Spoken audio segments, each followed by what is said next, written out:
and we are in for a treat with this upcoming session, 2021 Fundraising Effectiveness Project, Donor Retention Study Deep Dive, presented by Shattuck, Chief Engagement Officer at Bloomerang. Stephen is a prolific speaker and writer, and he curates Bloomerang's sector-leading educational content, hosts their weekly webinar series, and which also features top thought leaders in the nonprofit sector. He also is an author of Robots Make Bad Fundraisers, How Nonprofits Can Maintain the Heart in the Digital Age. And he has a wealth of knowledge to share with you today. So Stephen, thank you so much for being here again. Oh, thanks for having me. I love the summit. You all hanging in there. This is the last one, right? So you all doing okay? And it's a lot, but thanks for doing this. Great event.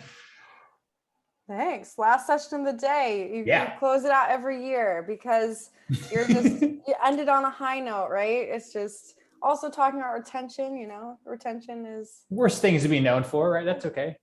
I'm always here for you. Well, cool. I know you all got the cocktail hour, which I'm really looking forward to. So I promise I will not keep you past that. But I got some cool stuff for you because I think the last time I did a CauseVox webinar, we didn't have this new research, even though it was this year. And definitely it's updated from last year's summit, if you caught my presentation there. So yeah, since you heard about me, I'll skip the slide, but ask some questions along the way because we'll have time for Q&A before the happy hour for sure. So retention, donor retention. We've got some research for you on donor retention. This is something I keep an eye on every single year because I play a small volunteer role at the Fundraising Effectiveness Project. And if you've never heard of FEP, check them out. Go to their website, bookmark their website. There's all kinds of really awesome research on there, not just about retention, but lifetime value, growth in giving. There's really cool reports and tools that you can download for free to check it out. Yeah, thanks, Jenna. That's the link there. But if FEP is new to you, they are a really neat collaboration between AFP nationally and the Urban Institute. And they were founded back in, I think 2005, 2006. They've been around almost 15 years now with the goal of studying donor retention every single year. So we talk about donor retention, we simply mean the percentage of donors who gave last year, how many of those people are coming back and giving again this year. That could be your calendar year, it could be your fiscal year. A lot of organizations measure retention if they're on a fiscal year, like June to July or January to December. That's cool too.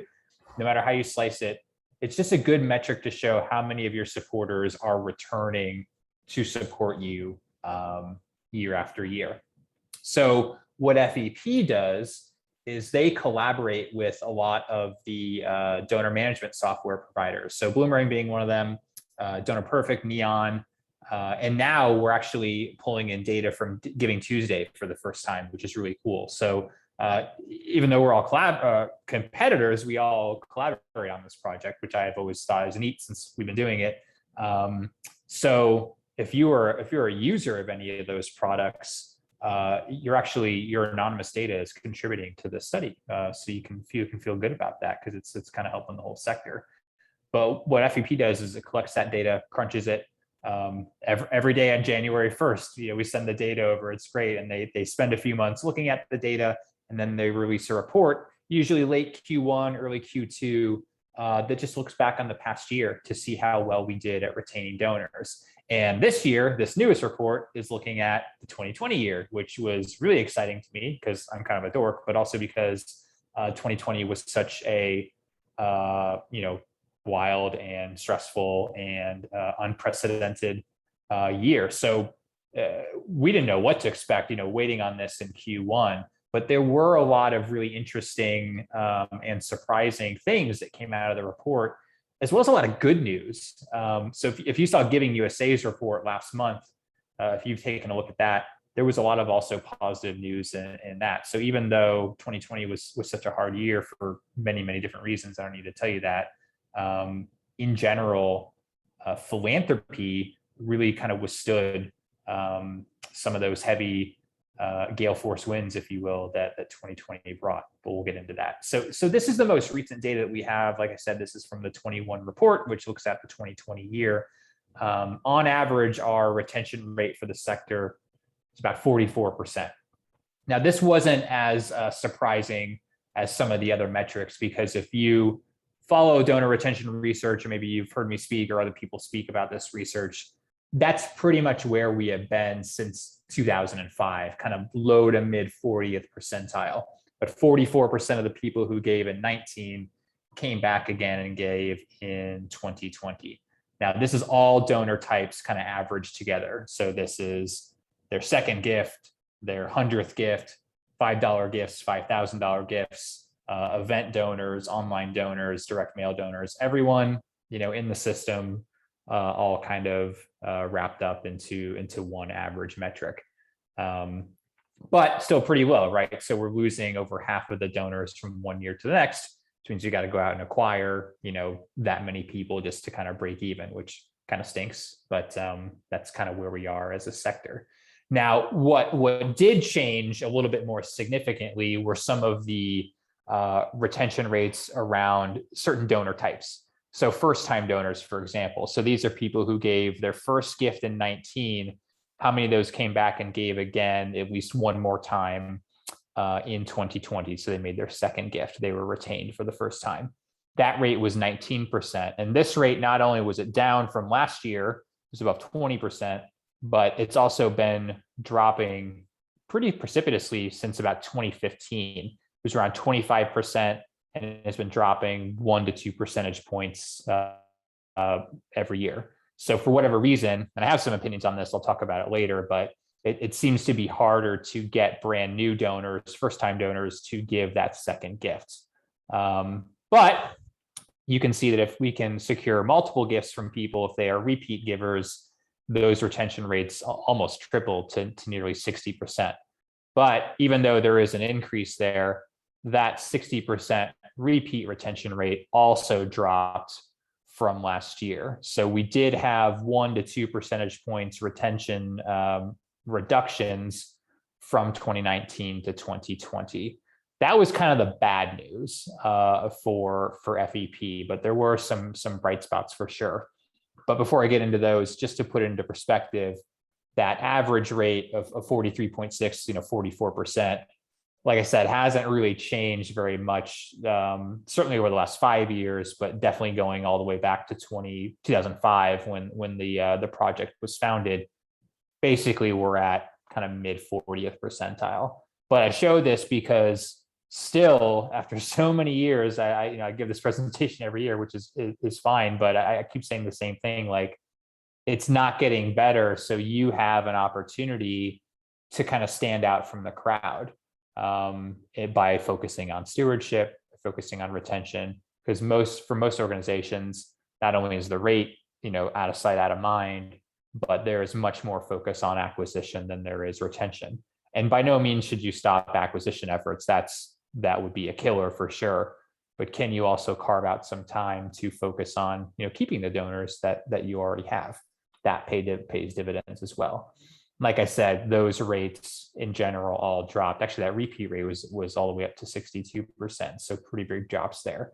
But for the most part, that average rate of around 44-45% is kind of the status quo. Now, there were some interesting bright spots in the FEP report, like I said, and I'm really kind of zooming through this, and I would recommend you download the full report on your own time to see even more interesting things. And the other thing we're doing at the FEP is we're actually releasing a quarterly report, so you can see the last month's or the last quarter's performance compared to the previous year's same quarter, to see kind of the year-over-year differences and maybe, spot some trends that may be happening that you could make some adjustments based on. But the stats on this slide really surprised me when I got that report for the first time just a few weeks ago, I guess a couple months ago now. I think it came out in early April. Because 2020 was such a hard year, I kind of expected, because of the economy, certainly because of the pandemic, that maybe charitable giving was going to go down a little bit, but it was quite the opposite. We saw more donors giving to the participating organizations in the FEP study, up about 7% from 2019. So more people were donating, and those people were also giving more dollars. That was up almost 11%. So even though, like I said, it was such a tough economy, which I think is most germane to charitable giving, people still stepped up.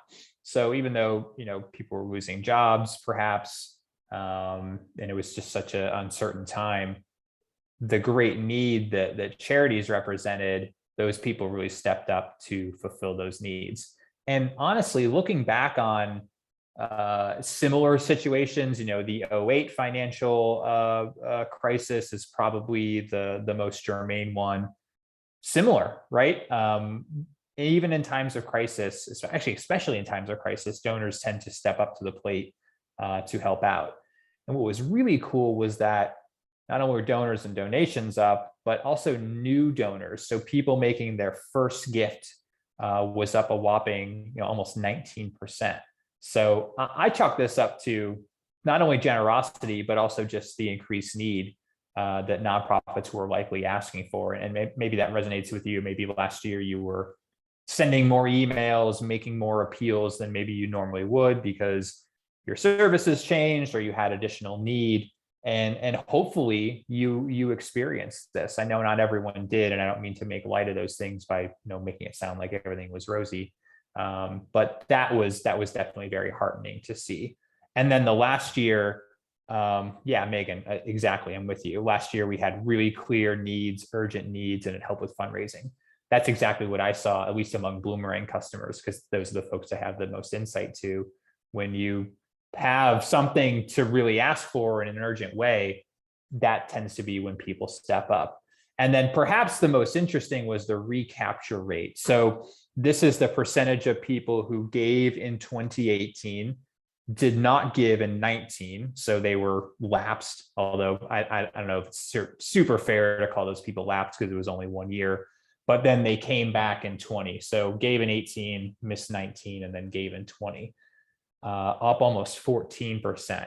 And I again think that can be chalked up to the increased need that 2020 represented, perhaps more urgent than the need that was in 2019. And that's significant because the recapture rate normally is around 4 or 5%. So once someone is lapsed, it's only about a 4 or 5% of them that do come back and give again after lapsing. But for that to go up to almost 18, 19%, that's pretty significant. So hopefully you saw some of those things materialize for your organization. And just as an aside, anecdotally, a lot of what we were saying to Bloomerang customers specifically in those early days of the pandemic was, no, don't put yourself on the sidelines. Ask for money if you need it. If you're being affected by the pandemic, the people who cared about you pre-pandemic are still going to care about you, maybe even more so. Ask, because we had a lot of people coming to us, and also observed this elsewhere. A lot of folks saying, well, we're not a COVID charity. We're not saving lives. We're not providing, PPE to first responders. We're just an animal shelter. We're just a library foundation. And I always got riled up and said, no, please ask for money. You're worthy. You're awesome. And I think that, maybe they thought perhaps the generosity wouldn't be there because of the economy, but all the data suggests that people are indeed even more so generous in times of struggle than maybe in, kind of normal times. And then the last thing on FEP was, you're worthy. Exactly, Hassan. I'm totally with you. Everyone is. And I'll show you some other interesting data along those lines here in a second. But in terms of gift amount, there was that 11% increase in the charitable giving. The biggest increase in sort of the pyramid was not the major donors, not, the super wealthy who were just swooping in to save the day. It was people giving under $250. So once again, those small donors, really kind of saved the day. Again, despite a tough economy. So, people giving $20, people giving $5, people giving $100. It sometimes doesn't set off alarm bells in our organization as a major gift or anything like that. But those people are out there, and in a cumulative way, they can be really transformative for the organizations. Now, I know this is one data set, but again, if you looked at the Giving USA data that came out about a month ago, very similar findings: increase in giving, especially foundations. FEP doesn't look at foundation giving, just individual giving, but that was certainly nice to see that some of those foundations maybe loosened some of those funding restrictions and let some of those dollars flow, which was good. So, there's going to be another crisis, right? And it may not be national; it could be local to you, maybe a local natural disaster or something that doesn't affect everyone else in the world, but it's going to happen. And I would hope that this data would encourage you to, again, not put yourself on the sidelines, not be afraid to reach out, even if people are also being affected by that crisis, because it does seem to unlock some of that generosity. And if you can do it in, I love Megan's comment, in an urgent and clear way, those appeals, I think they're going to be even more successful. So, back to the retention thing, that's where we're at, 44%, 20% first time retention, about 60% repeat retention. Again, it vacillates every year, 1 or 2 percentage points, but for the most part, it's kind of like that 2% of GDP that fundraising, tends to represent, and doesn't really budge either. So, why do we have these rates? And there's a lot of people that are doing donor loyalty research, Adrian Sargent, Penelope Burke. And if you've seen me speak before, you may have seen me share this research, but I've got some interesting research that we did last year, kind of in the midst of the pandemic, that really reinforces the fact that donors, despite what is going on in the world now, 10 years ago, 20 years ago, probably 50 years ago, basically give and don't give for the same reasons. One of my favorite donor loyalty studies, and like I said, there are many, but they mostly all come to the same conclusion, was done by the Donor Voice. I think it's a really good sort of rubric to kind of base your maybe your communications and fundraising strategies off of, if you want to improve your donor retention rates, because there does seem to be an opportunity, considering those retention rates don't really change very much year over year. But what Donor Voice did in this study is they identified a cohort of nonprofits that seemed to have high retention rates. So they were sort of outperforming that FEP cohort, although they may not have looked exactly at the FEP data. Again, there's a lot of people also doing donor retention research aside from FEP. So Target Analytics, they do a donor retention study. And again, they all basically come to the same conclusions in terms of the numbers there. But in this study, they surveyed those loyal donors, those people that had been retained year after year, and basically asked them one simple question: what do these nonprofits do well to keep you around? So if you see this retention data coming out every single year and you think to yourself, well, let's do better, or your own donor retention rate even better, and you want to improve it, if you do these 7 things, I feel very, very confident that you can at least increase those rates by a couple percentage points, which can be pretty significant, actually. And even though this research is about 10 years old, we really saw these sort of tenets, or these sorts of concepts really come into play amongst our customers that were actually doing pretty well in terms of fundraising last year. But let's go through them, because I think it's also a really good way to define the concept of stewardship, which is kind of a buzzword and sort of a loaded term at times. And it can mean a lot of different things to a lot of different people. But basically, these retained donors said that they thought the organization was effective, so they kept giving. And I know all of you listening are effective organizations, but I think the key is, are we communicating that to the donor, right? Do they feel that way? Do they understand all the great things that your programs and services are doing out in the community, out in the world, to make the world a better place? You almost cannot communicate these things too much. They knew what to expect with every interaction with the nonprofit. They weren't caught off guard by anything that was sent to them or said to them. And this is something that really manifested during the pandemic. I got some specific examples of this concept here coming up here in a second. They want to be thanked. They want to be thanked quickly. The speed in which they are thanked has been shown in lots of other donor loyalty research, not just this one, to really increase that engagement. And they felt like their feedback was welcomed and solicited. So perhaps they were sent surveys, they were asked questions. Someone at the organization kind of attempted to get to know them, whether through a formal survey, through an ad hoc conversation. There was some sort of two-way communication, and so often nonprofit communication is very one-way, right? But the more you can have a dialogue with donors, the more likely they are to stay engaged and stay loyal with you. And then 5 through 7, these concepts actually just kind of start to repeat. You're effective, they feel like you're an important cause, but they're a part of it. They're kind of in the fight with you. They're not just this silent ATM off in the corner. Now you can go overboard with this, and there's a lot of really smart people that I think everyone should listen to that are talking about, the dangers of donor worship or the over reliance on donor centricity, and that's all true. But when it comes to, geez, we don't even thank donors under $20 or something like that. That's the kind of thing that I think can be a little dangerous for the organization. You can do stewardship without going overboard. Certainly, you can make someone feel appreciated. You can tell those stories: who's being helped, who's receiving those services, what are the outcomes of all of your programs.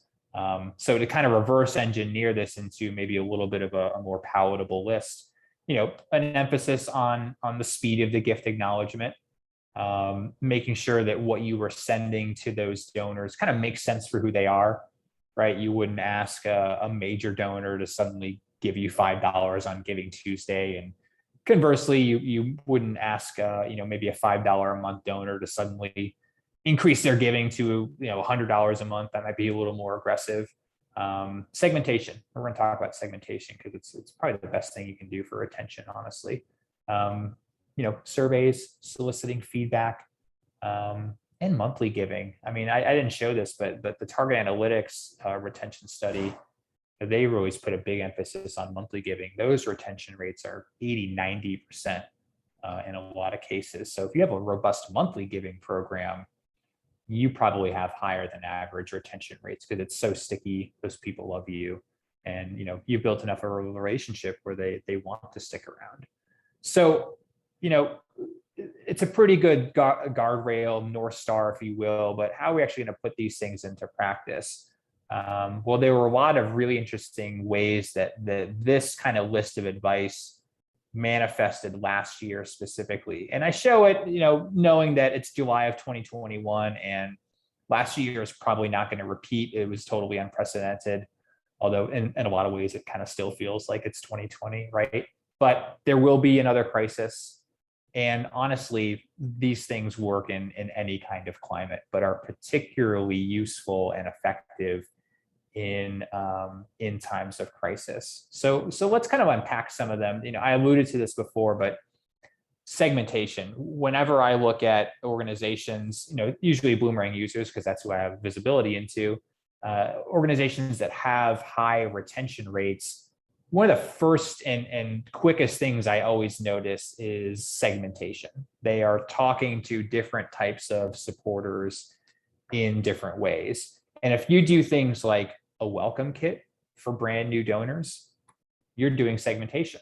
That's all we're talking about here. You're sending something to a group of donors that the other groups of donors don't get because it wouldn't make any sense to send it to them.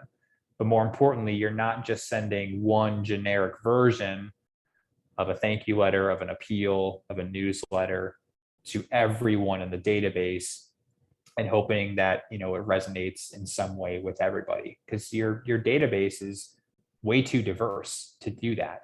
And I'll show you an example of this. This is from one of my favorite fundraisers. This is Heather. She runs a school foundation up in New York State. She's like the queen of segmentation. They're a public school foundation. So they have a lot of different kinds of people who support them, right? So they have parents of kids in the school district. They have grandparents. the alumni themselves that have gone on and graduated. I don't think they're like hitting third graders up for money or anything like that. Usually wait till they graduate. And then they've got people who, maybe live in the city or the district, but don't have kids or don't send their kids to that school. Their communications for all those people look very different than one to the other group. For an example, an appeal to a parent may, kind of sound like, dear Stephen, as the parent of a third grader, the value of the education we provide. Love to give you the chance to make that happen for the next generation of kids. Versus to a resident without kids, where it's like, hey, Stephen, think you may not know us, but we are the public school foundation in the city. You probably don't want to live in a city with crappy schools, so donate to us. And I'm not a great copywriter, but you can kind of see where the nuanced differences are there. So that's personas, but then they've also got kind of recency and frequency of giving. So people who've never given, so prospects, versus people who have given once but not twice, those first-time donors. People who are lapsed, so LIBA and SIBUNT folks, people who are monthly donors, people that give all the time. Again, what you say to those people would look different, right? You would probably acknowledge a first-time donor by welcoming them and sending them a welcome kit differently than maybe you would a monthly donor, because you say, hey, you're awesome. Thanks so much for being a monthly donor. You're great. You're keeping the lights on. So that really, I think, is one of the keys to retention. And let me show you how this kind of played out during the pandemic. This is an email appeal that one of our customers sent out, I think late March, early April of 2020. So it was their first kind of crisis appeal. It's an animal shelter. The shelter had shut down. Things were looking pretty bleak, and they were on it. And they realized that, now is the time to start asking for support. And Sarah, the fundraiser, and I talked about this, and she told me the story of how it came to be. So rather than sending one email to everyone in Bloomerang, right, regardless of what segment they were in or what kind of donor they are, she split it into 3 segments. So the 3 segments, and this is something that I think all of you can emulate. I would say for virtually all of you should be able to do this. One was sent to lapsed donors, so like a LIBUNT or a SIBUNT group that hadn't given in a while, kind of trying to warm them back up and bring them back into the fold. The second group was to kind of recent donors, so people that had given recently within the same calendar year, but they were kind of coming back to them quickly, right, to ask again for money. So that was sort of couched or recognized. And then the third group was monthly donors, so people that are giving on a recurring basis already, asking them, hey, we know you're a monthly donor, you're awesome, we love you, would you be willing to increase your monthly giving amount to help us out in this time of need? So again, rather than kind of flattening it into one generic email, and you can kind of imagine how that might have been received by maybe a recent donor. It's like, oh, geez, I just gave last week, they're already asking me for money again. Or I'm a monthly donor and I get it, and it's like, I'm already a monthly donor, don't you know that? Why are you asking me? I'm giving monthly. So by splitting it and then sort of addressing what kind of donor they are, and then asking for something that makes sense, like an upgrade for a monthly donor versus a one-time gift from a non-monthly donor, much more effective. Now, we didn't A/B test this, so again, take it with a grain of salt, but this one email send split 3 ways, it raised like 20 or 30 grand, right? Like that from just the one email. And Sarah and I feel pretty strongly that it's because it was segmented. So, in times of crisis, when, tensions are high, perhaps, or maybe they're getting asked for money from a lot of different places, it's even more critical to, illustrate to the recipient that what kind of donor they are, and that you're asking something from them that makes sense for who they are, right? A one-time gift versus an upgrade, perhaps. So again, a great strategy all the time, but I think even more important in times of crisis. And then that first time rate, this one is always jumping out to me, but I'm starting to get a little worried. Actually, Candace has heard me say this for like the past 2 years, but I'm worried because it seems to be dropping. It's 1 or 2 percentage points. Actually, I think it was like 4% from 2017 to 2018. It's hard to get a first-time donor to give a second time. And there's a lot of theories: online giving, text to give, peer-to-peer, all really good channels. But if you're not using something like Consvox, it's a little harder to do this on some other peer-to-peer channels. Shout out to them. Sometimes it can be hard to communicate to those donors, or they get kind of a robotic experience from that technology. So look at those things, especially for online and digital gifts. We're here at the Digital Summit. And by the way, the Target Analytics study in particular found that first-time donors and online donors tend to have lower retention rates than offline donors. So really important to pay attention to kind of your online stewardship efforts for sure. But we looked at our customers who seem to be outperforming the pack in terms of first-time donor retention rates. They were kind of doing better than 20%, and some of them, 30, 40% in some cases. We were curious, like, what are they doing well with those first-time donors? And we kind of looked at all the things that they were sending, when they were sending them. We kind of morph them into a generic communications plan that you see here that maybe you could use as a jumping off point. You might want to move some things around or change some timing of things. But in general, the faster you can get to a first-time donor to say thank you, to welcome them. If you're sending a welcome kit, great. If you've got a thank you letter that only goes to brand new donors, great. Welcome them. Hey, thanks for your first gift. Thanks for joining the family of donors. Donors kind of like it when you, again, tell them what kind of donor they are, because it'll not only show them that you're paying attention, but it actually help you write the rest of that communication piece. At least I find that that's true.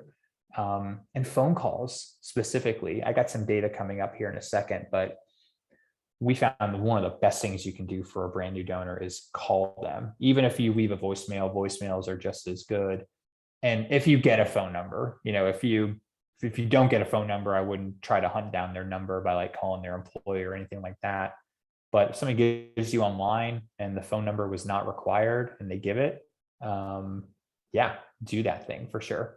Now this kind of requires that you have a donor database that you can track all these things in and kind of hold yourself accountable to.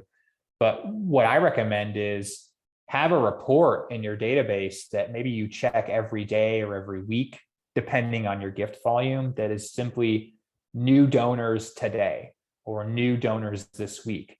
And then you've got your list. And maybe a half hour every Friday, you are calling those people, or making sure that they're getting that welcome letter, or making sure that they're getting that handwritten note, whatever you decide to do. But have some visibility into who your new donors are, because that rate is so low. And if you don't get the second gift, you may actually have negative ROI on that first transaction, right? Because if your cost to acquire that donor is higher than their donation amount, negative ROI. And I know it's really hard to kind of calculate an acquisition cost on one person, but for illustrative purposes, that second gift a lot of times is more important than the first. Other things, surveys, right? We saw that from the donor voice survey or study. So it didn't surprise us to see that surveys were kind of a big component. Again, segmented. It's the survey that only gets sent to first-time donors. Why did you give? How'd you hear about us? What prompted your gift? Why do you care about the cause? Those kinds of things that kind of get to the heart of maybe why they care about you, and whatever information you get back from them, hopefully you can kind of put into practice for those subsequent communications. And then a tour. Now, if you can do this in person, great. Virtual tours can be just as good. Maybe you have a live stream or Facebook Live. It's, every third Wednesday, we have a tour for brand new donors. Give them the chance to kind of see your mission in action. Because dang, if they see those happy kids and those dogs getting adopted, or you go out planting trees, whatever you do, that's really going to get them hooked and help them understand all the great things that your organization does. And if you got them on site or maybe even virtually, you may have some chit chat with them and you may learn about them in a similar way that you would in a formal survey. And then the other thing I'll call out is asking for the second gift within 90 days. There does seem to be a little bit of a honeymoon period where, and sometimes people are surprised by this because it seems aggressive, but if you do a good job stewarding them, asking them a second time or asking them for that second gift should be more successful. But contextualize it for who they are, their gift amount, perhaps why they give. So maybe somebody gives on Giving Tuesday of 2021, right? And they give $10. Maybe, within 90 days, so January, February, you come back and say, hey, Candace, thanks so much for your first gift last year, Giving Tuesday. We're so happy to have you as part of the family. By the way, we have this special need right now. We're going to be willing to chip in. It doesn't really matter how much they give as long as they give the second gift, because keep in mind, there's such a big jump from the first gift to the second gift. So steward them, contextualize the ask, and make sure it sort of makes sense for what it is you're asking for from that person. But the phone call thing really raised our eyebrows, because there's a lot of people who are always talking about phone calls are great, and I did phone calls, and it's kind of anecdotal. But we looked at all of our customers who were logging phone calls to brand new donors versus the ones who weren't. And again, not differentiating between live pickups and voicemails. It was just, did they dial that person, basically? And pretty huge differences in retention from those who were doing that and those who weren't. So known phone calls to first-time donors, 33% retention rate. That went up to almost 60% if they were getting multiple phone calls, thank you phone calls, stewardship phone calls within 90 days of that first gift. So that's basically the repeat rate on first-time donors. So you're in really good shape there. And not only that, but the donors who did give a second time, who were called, they gave faster than the people who did give a second gift, but were not called, but gave anyway. Under 60 days, under 2 months for that second gift, which is fantastic. To get 2 gifts in the same calendar year, let alone the same quarter. That's awesome.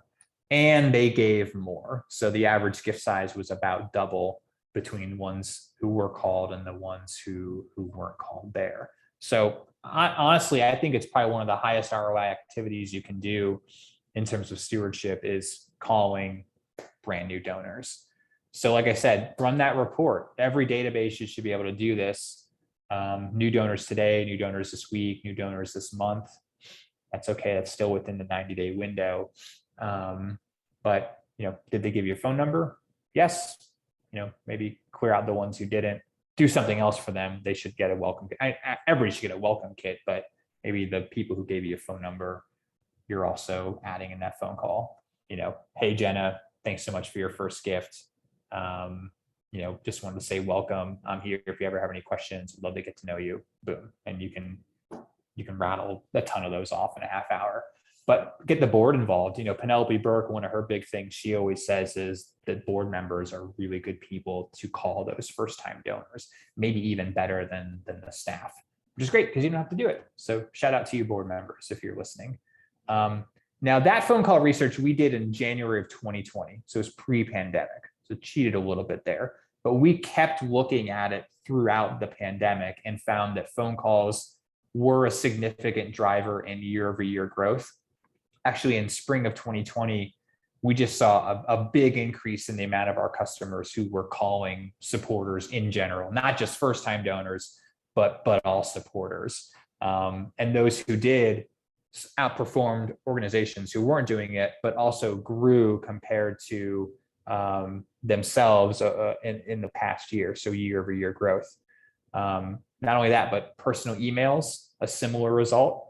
So emailing one person, right? Hey, Candace, thanks for being a monthly donor. Hey, Jenna, thanks for giving to our special appeal, out of Gmail, out of Outlook, not an email blast, not a MailChimp, one-to-one email. And then in-person interactions, a lot of which were video thank yous. So like pulling out your cell phone and recording a quick little video and sending it to a donor to say thanks. Now, as the year went on, there were some more in-person interactions that were truly in person, but other things like, Zoom calls like this, or Facebook Hangouts, or Google Hangouts, Facebook Lives, FaceTime calls, even though it was virtual or digital, it was still kind of in person. So they logged it that way. So pre-pandemic, post-pandemic, during the pandemic, personal interactions are always really good. But I think they were particularly effective last year because we were all socially distancing and we were feeling isolated, and maybe we weren't sending direct mail, definitely weren't doing events. And I think people realized these were kind of the best and only channels remaining to communicate to people. And those who did really kind of reap the benefits.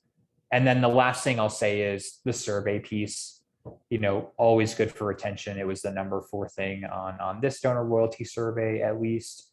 And to corroborate it, we saw that amongst our customers, especially on the first time donor side. So, how are we doing?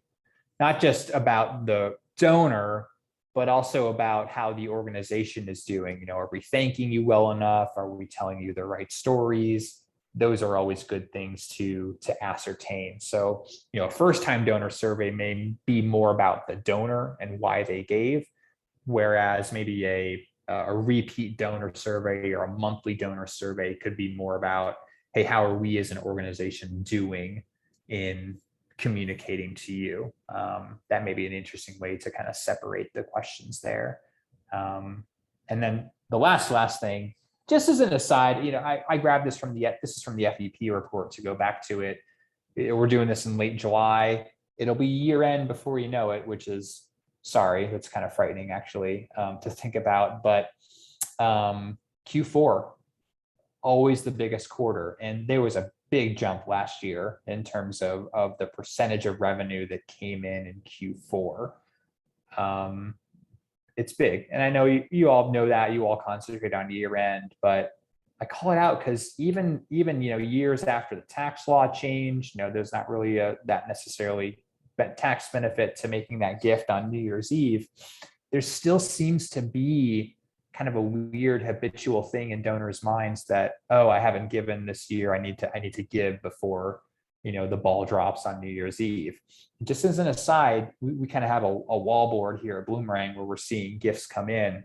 And let me tell you, that week between Christmas and New Year's, always a ton of things, even if people have kind of packed up for the year and aren't sending emails. So if I were you, I would queue up an email maybe on New Year's Eve or sometime during that week, because there still seems to be a lot of people who procrastinate and are actually motivated by that calendar year end. So yeah, Megan, you're awesome. I'm a big fan of a New Year's Eve email. Try it and make sure that like your online giving is working, because you don't want your website to break that week. Or, maybe even see if somebody can kind of be answering the phone, because we hear it. Somebody called in and was like, I need to make a donation. It seems kind of old school, but it still happens. So that's it for me. I know you want to get to the happy hour, but segmentation, first time stewardship, especially surveys, if maybe you want to dip your toes into those waters, keep Q4 in mind. Phone calls, honestly, pretty powerful, and your mileage may vary, for sure, but it might be something you want to try there for sure. All this research and the case studies I kind of referenced are on our website for sure. And yeah, I think we can do some questions if there's time, but I know we got the cocktail hour happening, Candace. So thanks, Stephen. No, this was fantastic. Yeah, let's take a couple minutes to go through some questions. There's a lot actually, but okay, do as many as we can. Okay. Should be fun. Yeah. So when it comes to, someone asked earlier, Megan asked about examples of segmented surveys, and then somebody else asked about any recommended survey platforms. Yeah. So email me and I'll send you some survey questions. There's some on the Bloomerang website. If you can't find them, if you literally Google like Bloomerang donor survey examples, you should be able to get to them. But if you can't, email me And Candace, maybe I'll send those to you as well if you're going to do some follow up. Yeah. But yeah, I think it's, get to know the donor early, and then later on in the relationship, how are we doing as an organization communicating to them? And then platforms, there's so many, don't let the technology get in the way. Like if you're a Bloomerang user, we have surveys. If you're not, you can use SurveyMonkey, Google Forms, pen and paper surveys. I've seen paper surveys sent to the mail, no problem. And, you include a BRE and they send it back to you. So you can do it. And if you call somebody and you get them on the phone, ask them, a couple of those questions. Why'd you give? Hey, what prompted your gift today? That's a good format to do it too. Yeah. Awesome. Yeah. Cool. Type form. Yeah, absolutely. Yeah, Yep. type form definitely works. That's a popular one. Yeah, a couple people were asking about those phone calls. So some people are asking, like, what did that conversation look like? Is it okay to hand off donor info to your board to make those calls?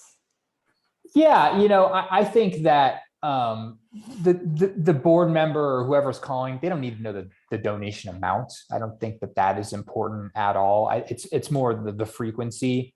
Are they a first-time donor? Are they a monthly donor? And board members are, agents of the organization. So I don't think I don't think you'll run into any consternation about that. But I would focus in on the frequency and the recency. It's your first gift. You've been a donor for 5 years. You've been a donor for 10 years. Thank you. You're a monthly donor. You're keeping the lights on. That should keep you safe for sure. But give the call list to the board member and prepare the board member. Put a little, not a script that they're just going to read and sound robotic, but some talking points. Hi, I'm a board member. I just wanted to say thank you. You did this thing, which is awesome. I'm here to answer any questions. And you might even want to role play it a little to get them super comfortable with it. Because if there is a live pickup, that's a live conversation that, you never know in which way it's going to go. But, I think most people on the receiving end will be delighted to hear it. But if they aren't, if they say, hey, this is great, but don't call me again, make sure you make a note of that in the database so that it doesn't happen again, because that could take you on a bad path there. Yeah, and then someone else in the chat, Vicky, asked about live versus automated calls. Would you ever recommend an automated thank you? Should it always be personal? Yeah, so that's a good question. I haven't seen data on that comparison specifically, but I will say that the data I shared was all live calls. So there isn't actually a way to connect an automated calling system to Bloomerang in a way that it would have logged those calls. So I know they were all manual live calls, right? So live calls seem to be effective, right? Based on what I showed you, but I don't have anything to compare on automated. My gut says, and I would be happy to be proved wrong, that a live call is better because it can be a little personalized. It's not like a script where like the name is in a different voice. You hear a robot say that and it's kind of weird. It's kind of obvious that's a robocall, right? Thank you, Steven, for your gift. Like that probably isn't going to be received well. But the more personal, the better. I think is kind of a good call, a good guardrail. Yeah, Misha. Yeah, they sound automated. So that may actually have more harm than good. It's kind of like the handwriting font. You get a letter in the mail and it's in the handwriting font, and it's just like, why didn't you just handwrite it? What are you trying to pull on me? But you never know. I mean, it could be an interesting test. And dang, if the automated calls have the same or a better effect, and it takes you less time than money, then that would make me happy to hear. I'd be happy to eat my hat on that. But my gut says is the live human is going to be a little better there.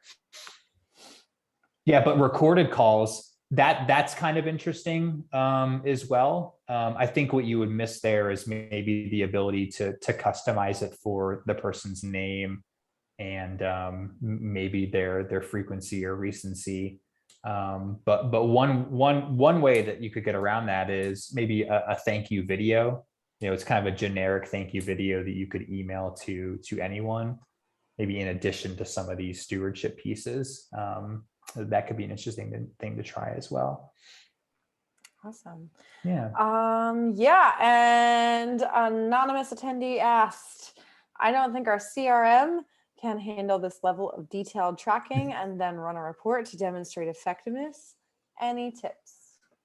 I work for a CRM, and so it sounds a little biased, but I would reach out to them, because I would hate for you to have to change CRMs. You kind of lose a little bit of time doing that in a lot of cases. But reach out to them, ask them. There may be a way, and maybe they can help you through it. Do that before you totally throw the system out the window. But certainly there are systems that I have heard are easier than others. And if you do feel compelled to go shopping for a new vendor, ask that salesperson, like, hey, we want to do this. We heard some weirdo guy named Steven talk about these things, and we want to see if you can do it. Now, if you talk to Bloomerang, I feel like you could probably do all these things. That'd be kind of weird if I was suggesting them and you couldn't, but ask them. But check with your current provider, because there may be a way. You may be surprised, and you may not have to go through the pain of switching. Yeah. Awesome. I think that's all the time we have for questions today. I know there's a few questions we didn't get to. Please go ahead, email Steven. He is a fantastic resource. And if you are looking around for a CRM that can do all of the things that Steven discussed today, take a look at Bloomerang. Also kindful. Yeah. And so really great options here. So take a look at those. And yeah, thank you so much for being here, Steven. This was fantastic. Anytime. Thanks for doing this. Is an awesome event. I mean, I can't believe the amount of content you're providing to folks. So thank you. This is cool. Yeah, thanks. It's always great to have you be part of it. So it's fun. You've gotten to see the evolution of the summit from, I think you've been around since year one with it, which was like 6 hours or something. Now it's like 2 days and all these people. So this has been so fantastic, Steven. Thank you for being part of it. And thank you all for hanging out with us all day today and all day thank you all. yesterday.